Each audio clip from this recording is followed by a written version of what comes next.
وَمَا أَرْسَلْنَاكَ إِلَّا رَحْمَةً لِلْعَالَمِينَ. Allah berfirman, a'udzubillahi minasyaitonir rajim. Ya was-sabiquna al-awwaluna minal muhajirin wal ansar walladzina tabauhum bi ihsan radhiyallahu anhum wa radu an. A'adalahum jannatin tajri tahtaha al-anharu khalidina fiha abada. Dzalikal fawzul 'adzim. Was-sabiqun al-awwalun, dan sahabat kelompok awal, minal muhajirin, dari kelompok muhajirin, wal ansar, dan dari kelompok ansar, walladzina taba'ahum bi ihsan, dan siapapun yang mengikuti muhajirin dan ansar dengan baik, radhiyallahu anhu wa radu an, Allah ridho kepada mereka dan mereka pun ridho kepada Allah. Setelah itu Allah janji, a'adalahum jannatin tajri tahtahal anharu khalidina fiha abada. Aku janji, kata Allah, aku akan berikan kepada mereka surga yang airnya mengalir di bawahnya abada, selama-lamanya. Dzalikal fawzul 'adzim, itu adalah ganjaran yang agung. Ayat ini adalah rekomendasi dari Allah agar kita mengikuti sahabat muhajirin dan sahabat ansor yang sudah dibahas 3 pertemuan yang lalu, ya, dari awal sampai pertemuan ketiga, dan ini adalah pertemuan yang keempat.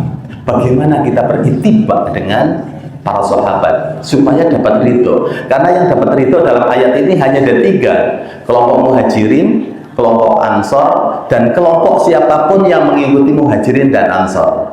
Hanya ada 3, dan kita nggak mungkin masuk muhajirin, nggak mungkin masuk ansor, kita hanya bisa masuk di kelompok yang ketiga. Oleh sebab itu, agar kita dapat ridho dari Allah, maka ikutilah muhajirin dan ansor. Baginda Nabi juga kemarin sudah dijelaskan bersabda bahwa alaikum bisunnati wa sunnati khulafair rasyidin al-mahdiyyin min ba'di. Bagi kalian, ikutilah sunnah-sunnahku dan sunnah-sunnahnya khulafaur rasyidin yang diberi petunjuk oleh Allah min ba'di, setelahku. Nah, siapa khulafaur rasyidin? Kemarin sudah dibahas tentang Abu Bakar, dan ini saya sarikan dari kitab Hikbatu Minat Tarikh, ya, kata karya Utsman Al-Khamis. Jadi dalam kitab ini dijelaskan, kemarin sudah dijelaskan secara garis besar saja tentang Abu Bakar, tentang Umar, tentang Utsman. Dan kemarin juga dijelaskan juga tentang bagaimana baginda Nabi bermimpi melihat ada sebuah timbangan yang turun dari langit. Kemudian baginda Nabi bercerita dengan para sahabat dalam majelisnya, aku bermimpi bahwa aku melihat sebuah timbangan turun dari langit.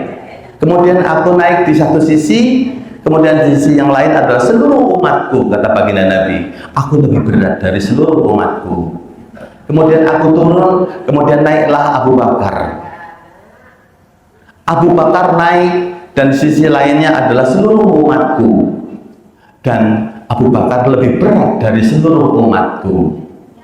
Kemudian Abu Bakar turun, naiklah Umar. Umar di satu sisi, dan di sisi lain adalah seluruh umatku. Dan ternyata Umar lebih berat dari seluruh umatku. Kemudian Umar turun, kemudian naiklah Utsman bin Affan. Dan Utsman bin Affan di satu sisi, di sisi yang lain adalah umat baginda Nabi.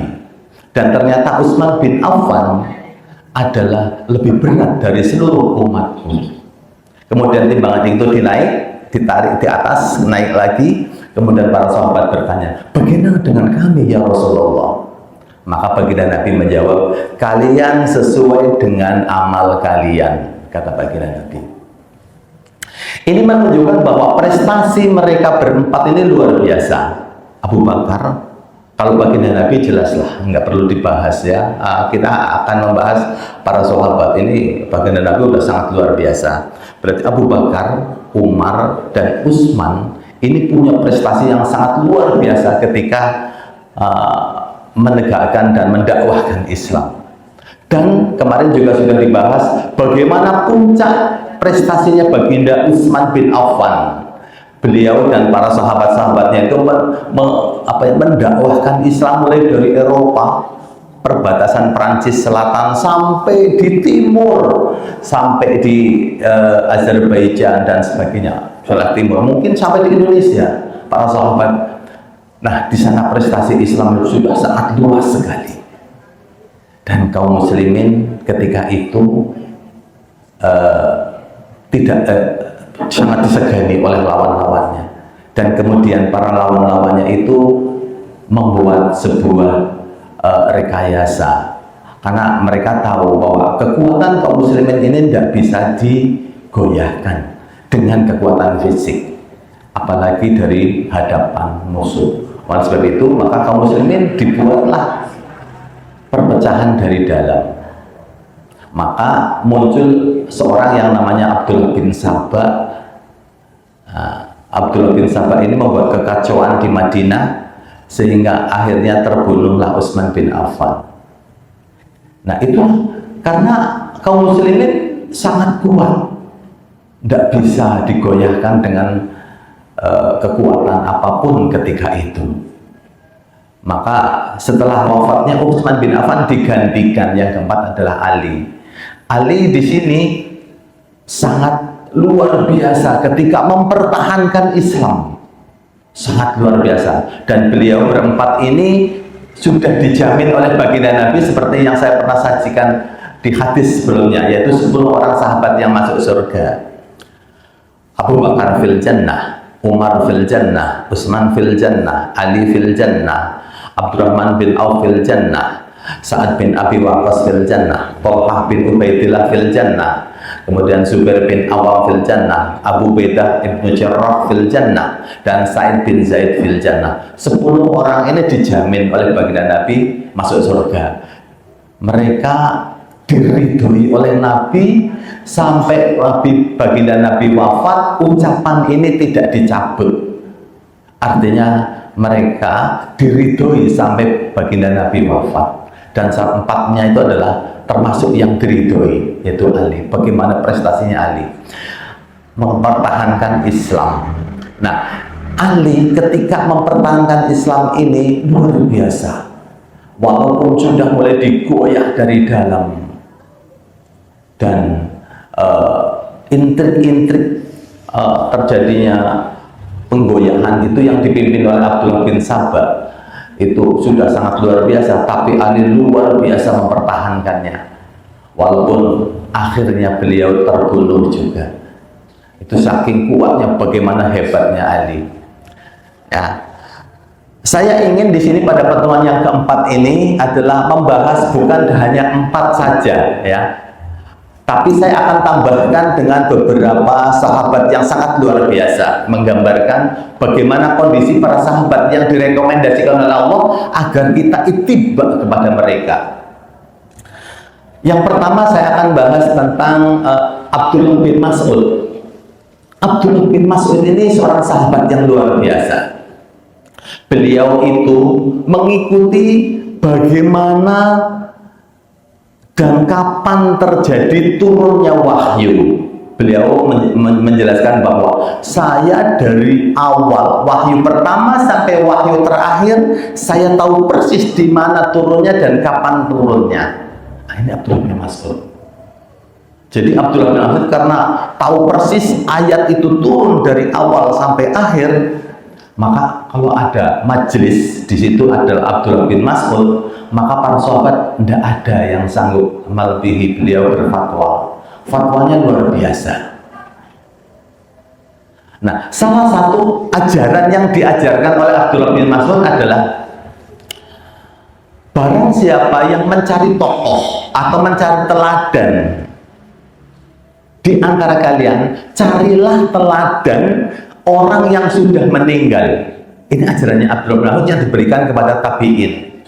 Carilah teladan kepada orang yang sudah meninggal, karena orang yang masih hidup dia belum lepas, belum aman dari fitnah.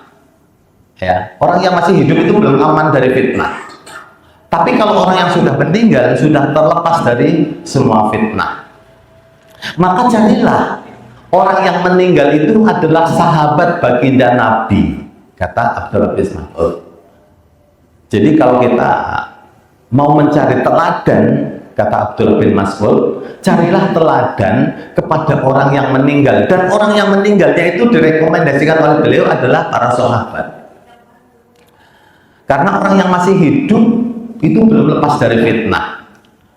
Nah, sahabatnya Nabi ini adalah orang yang paling dalam ilmunya. Yang kedua, orang yang tidak neko-neko ibadahnya. Ini sahabat Nabi. Apa yang katakan baginda Nabi, mereka menjawab sami'na wa ata'na. Itu para sahabat. Nah, maka ketika para sahabat ini masih hidup, baginda Nabi mengajarkan ilmu kepada para sahabat itu hanya mengikuti apapun yang diperintahkan, diikuti, dan apapun yang dilarang ditinggalkan. Nah, di sini makanya Abdullah bin Mas'ud mengajarkan kepada kita bahwa para sahabat itu ilmunya paling dalam. Baginda Nabi juga bersabda bahwa khairun nas qarni summa yalunahum summa yalunahum. Manusia terbaik itu adalah manusia yang hidup pada zamanku, pada kurunku, kata baginda Nabi. Summa yalunahum, kemudian setelahnya. Summa yalunahum, kemudian setelahnya. Berarti sahabat, tabi'in, dan tabi'ut tabi'in. Ini 3 generasi ini adalah generasi salafus soleh yang sangat luar biasa dan manusia-manusia terbaik. Nah, oleh sebab itu, maka Abdullah bin Mas'ud itu mengajarkan kepada murid-muridnya, yaitu para tabi'in, agar mengikuti sahabat-sahabat yang sudah meninggal. Nah, jadi ilmunya yang begitu tinggi, mereka luar biasa ketika mengajarkan. Abdullah bin Mas'ud ini suatu malam pernah sedang sholat tahajud. Dan Abdullah bin Mas'ud itu ketika tahajud itu membaca ayatnya sangat panjang. Ketika itu membaca surat An-Nisa ayat pertama sampai ayat 100 dalam 1 rakaat. Kemudian Abdullah bin Mas'ud sedang sholat, baginda Nabi Umar dan baginda Nabi Abu Bakar dan Umar hadir di luar majelis. Abdullah bin Mas'ud melihat dari kejauhan. Kemudian baginda Nabi bersabda, teruslah minta, teruslah minta, terus minta, niscaya engkau akan dikabulkan permintaanmu. Nah, kemudian pagi harinya Abu Bakar As-Siddiq sangat penasaran apa tadi malam yang diminta oleh Abdullah bin Mas'ud. Abdullah bin Mas'ud didatangi rumahnya pagi-pagi setelah sholat subuh berjamaah. Abu Bakar langsung ke rumahnya Abdullah bin Mas'ud dan bertanya, wahai Abdullah bin Mas'ud, apa gerangan yang engkau minta tadi malam? Sehingga baginda Nabi mengatakan, terus mintalah, terus minta, terus minta, terus minta, sehingga niscaya engkau akan dikabulkan mintaanmu. Kata Abdullah bin Mas'ud, saya minta 3 hal. Kata Abdullah bin Mas'ud, pertama, saya meminta kepada Rabb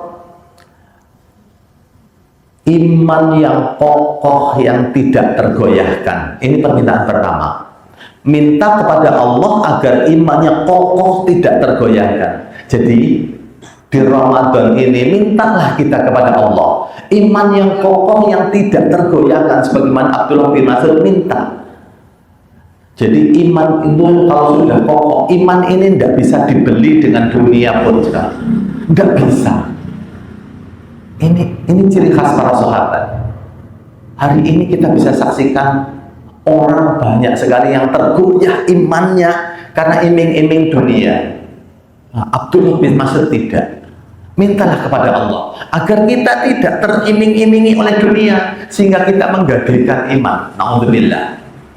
Itu permintaan yang pertama.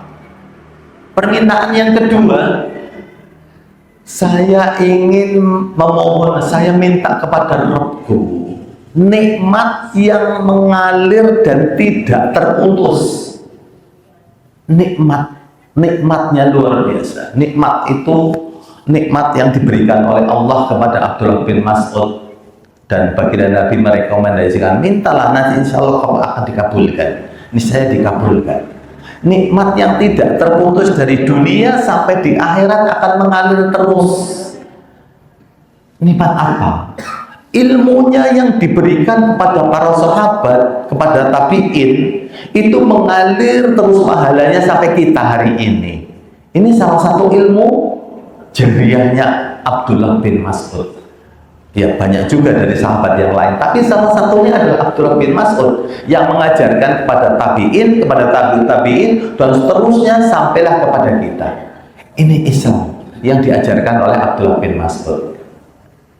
Jadi berdakwahnya Abdullah bin Mas'ud itu akan memberikan ilmu, akan memberikan nikmat yang Allah berikan berupa pahala sampai di surga nanti. Dan yang ketiga, kata Abdullah bin Mas'ud, saya minta kepada Rabbku agar aku menjadi temannya baginda Nabi di surganya yang paling tinggi. Dan itu dikabulkan karena baginda Nabi merekomendasikan. Itu permintaan. Jadi kita pun bisa minta. Ayo mintalah. Minta pada Allah. Apapun yang kita kehendaki, ya, minta kepada Allah agar seperti Abdullah bin Mas'ud, agar bisa menjadi temannya Nabi di surganya yang paling tinggi nanti. Inilah Abdullah bin Mas'ud. Ada sebuah hadis. Ya, hadis ini sahih ya. Hadis ini menjelaskan bahwa Abdullah bin Mas'ud dan teman-temannya ketika itu dengan baginda Nabi mencari kayu arok. Pernah saya ceritakan mungkin di sini. Kayu arok itu kayu yang digunakan untuk membuat siwak. Ya, siwak ini, siwak. Nah, kayu arok itu pokoknya agak tinggi. Kemudian Abdullah bin Mas'ud akan memetik batangnya untuk membuat siwak. Ketika menanjak pohon itu, kelihatan qadarullah ada angin yang lewat, kelihatan betisnya yang kecil. Karena Abdullah bin Mas'ud itu orangnya kurus. Nah, ketika naik pohon siwak itu, betisnya kesingkap, teman-temannya tertawa. Kemudian, ketika teman-temannya tertawa, baginda Nabi menyamperi mereka, apa yang kalian ketawakan? Kata teman-temannya, ya Rasulullah, aku tertawa karena melihat betisnya Abdullah bin Mas'ud kecil. Terus apa jawab Nabi? Demi Allah, yang jiwaku ada dalam genggamannya, betisnya Abdullah bin Mas'ud nanti di timbangan lebih berat daripada gunung Uhud. Nah, ini artinya bahwa betisnya Abdullah bin Mas'ud ini memberikan kesaksian dan amal yang sangat luar biasa besar. Menjadi saksi, berangkat ke majelis, mencari ilmu, berangkat ke ibadah, berangkat ke masjid, dan seterusnya. Nah, betis inilah yang ternyata lebih berat daripada gunung Uhud, betisnya Abdullah bin Mas'ud. Ini sahabat lama yang di luar 4 sahabat yang kemarin sudah ceritakan, ini adalah Abdullah bin Mas'ud. Saya akan ambil lagi contoh sahabat yang kedua. Saya ambil adalah Abu Hurairah. Abu Hurairah adalah sahabat penghafal hadis terbanyak tanpa teks. Artinya Abdullah bin Mas'ud menghafal hadis itu di luar kepala. Luar biasa Kak hafalannya ya.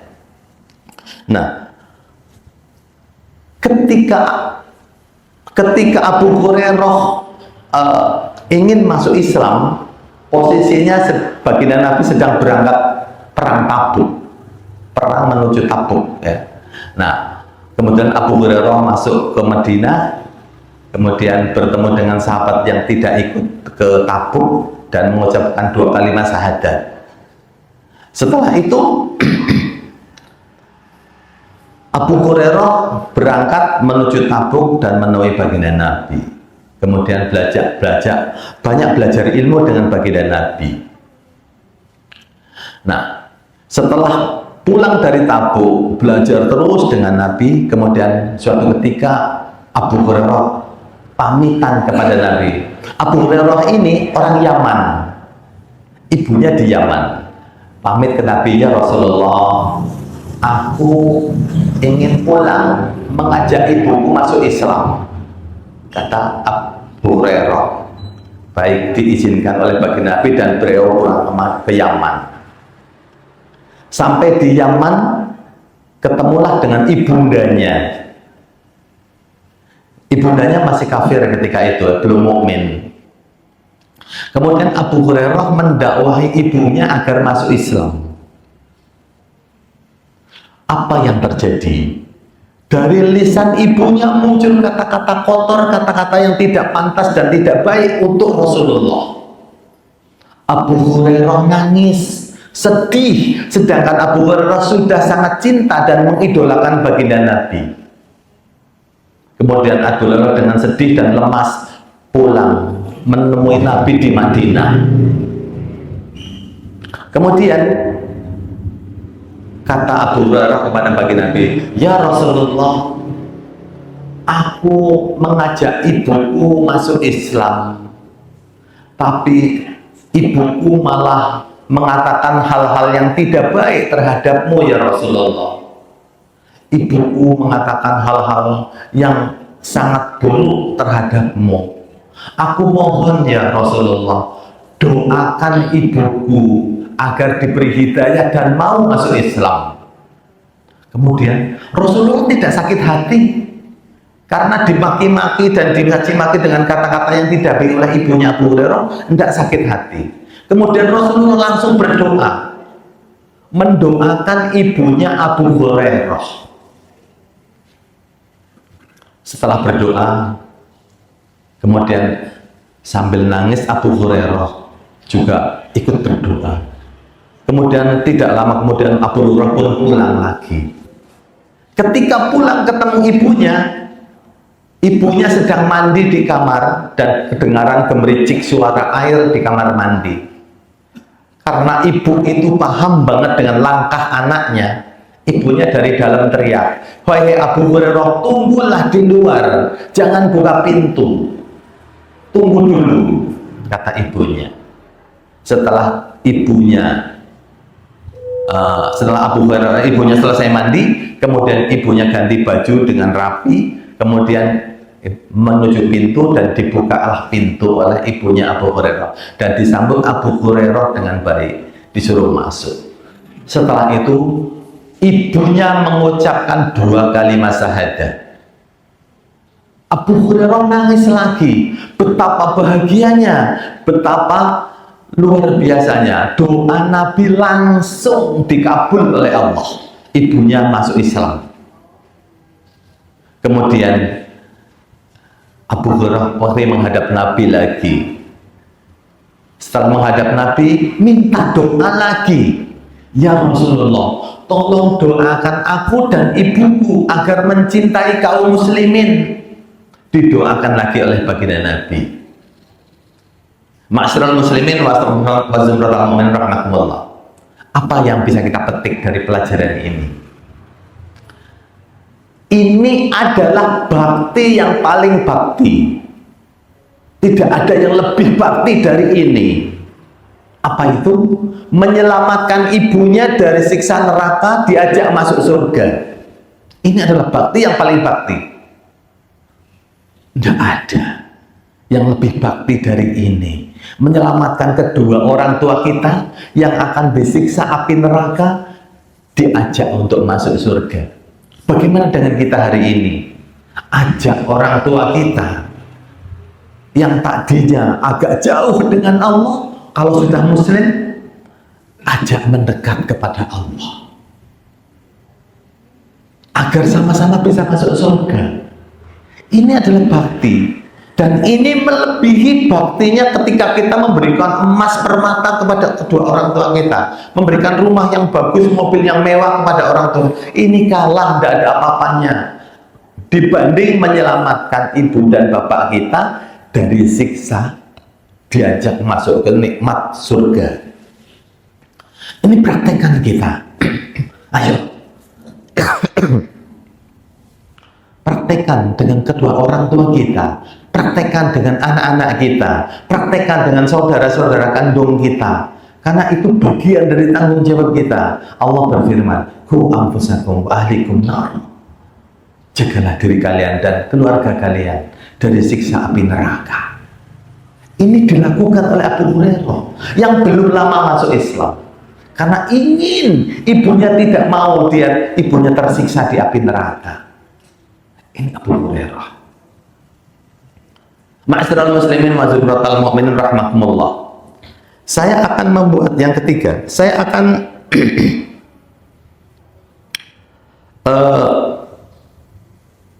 mengisahkan ada sebuah ayat di dalam surat Al-Ahzab ayat 23.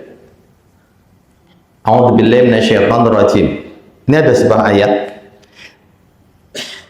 Minal mu'minina rijalun shaddaqu ma 'ahadullah 'alaihi wa minhum man qad nahbahu wa minhum man yanziru wa ma badalu tabdila. Minal mu'minina rijalun, di antara orang-orang mukmin ada laki-laki. Ada beberapa laki-laki. Shadaku ma'ahadullah alaih, yang benar dan menepati janjinya. Kemudian ini ada dua sahabat yang direkomendasi, yang disebut oleh baginda Nabi ya, yang masuk dalam ayat ini. Faminhum man qad nahbahu, dan dari antara mereka ada yang gugur dengan janjinya. Mereka janji kepada Allah dan janjinya ditepati, dan ada di antara mereka ada yang gugur. Kemudian wa minhum mayantadhiru ma badalu tabdila, dan di antara mereka ada juga yang menunggu giliran. Ya. Menunggu giliran mereka, dan mereka tidak mengubah sedikit pun janjinya kepada Allah. Ma'asyiral muslimin wa zurratal mu'minin rahimakumullah. Ayat ini sebenarnya turun itu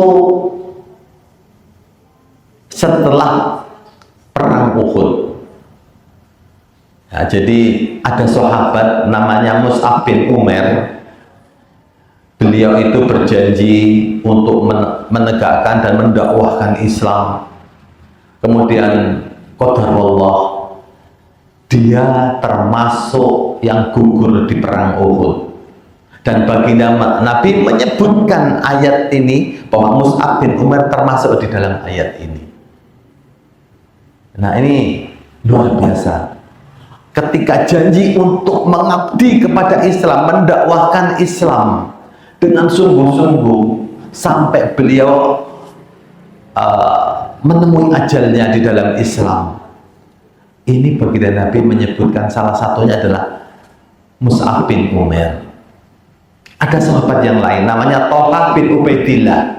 Ini juga baginda Nabi menyebutkan ini termasuk yang mangqadun nahbahu. Karena apa?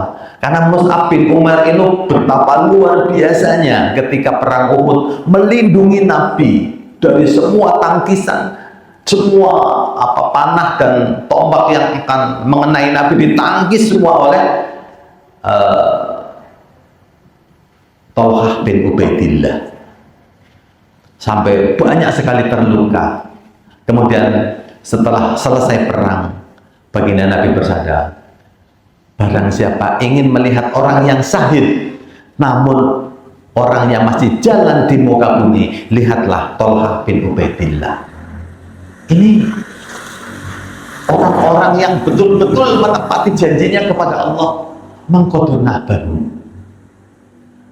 Dan ini termasuk orang yang masuk surga. Tadi disebutkan di antara 10, Abu Bakar, Umar, Utsman, Ali, Abdurrahman bin Auf, Sa'ad bin Abi Waqqas, Thalhah bin Ubaidillah, termasuk yang dijamin masuk surga. Ma'asyiral muslimin wa zurratal mu'minin rahmakumullah. Ini beberapa contoh yang dilakukan oleh para sahabat. Betapa gigihnya beliau ini ilmunya sangat dalam, sehingga mereka menerangi seluruh para tabi'in. Tabi'in ini menyebarkan ilmunya kepada tabi'ut tabi'in. Kemudian akhirnya sampailah kepada kita. Dan dari mana lagi ilmu itu kalau bukan dari sahabat? Para sahabat inilah yang luar biasa mengantarkan Islam sampai kepada kita.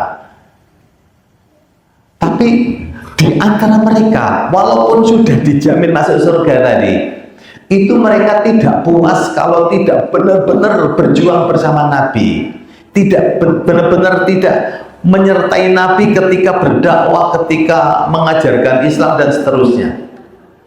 Karena mereka adalah orang-orang yang luar biasa, orang-orang yang terbaik. Dan dari sahabat inilah Allah memberikan rekomendasi dalam surat An-Nisa. Kuntum khairu ummah ukhrijat lin-nasi ta'muruna bil ma'ruf wa tanhauna 'anil munkar wa tu'minuna billah. Kalian itu manusia terbaik. Kuntum khairu ummah. Kalian adalah umat terbaik. Ayat ini ditunjukkan kepada para sahabat. Ta'muruna bil ma'ruf, yang mengajarkan ma'ruf, kebaikan, wa tanhauna 'anil munkar, dan mencegah akan kemungkaran, wa tu'minuna billah, dan mengajarkan untuk beriman kepada Allah. Ini para sahabat. Dan ini mereka semua adalah dapat agar kita ikuti. Ini rekomendasi dari Allah di dalam surat At-Taubah ayat 100 yang dari kemarin kita bahas. Jadi kita harus berittiba kepada para sahabat. Di samping kita berittiba kepada baginda Nabi, kita pun harus berittiba kepada sahabat. Karena pada hakikatnya apa yang dilakukan oleh baginda Nabi adalah apa yang dilakukan oleh para sahabat. Karena sahabat terus selalu menjawab sami'na wa ata'na, sami'na wa ata'na. Tidak ada ngeyel sedikit pun, tidak ada membangkang sedikit pun terhadap apapun yang disuruh dan dilarang oleh baginda Nabi. Termasuk baginda Nabi mewariskan suatu sistem yang sangat adil, yaitu Khulafaur Rasyidin. Yang Khulafaur Rasyidin ini oleh baginda Nabi salah satu agar kita mengikuti sistem ini, yaitu sistem yang mengajarkan Islam dalam sebuah pemerintahan.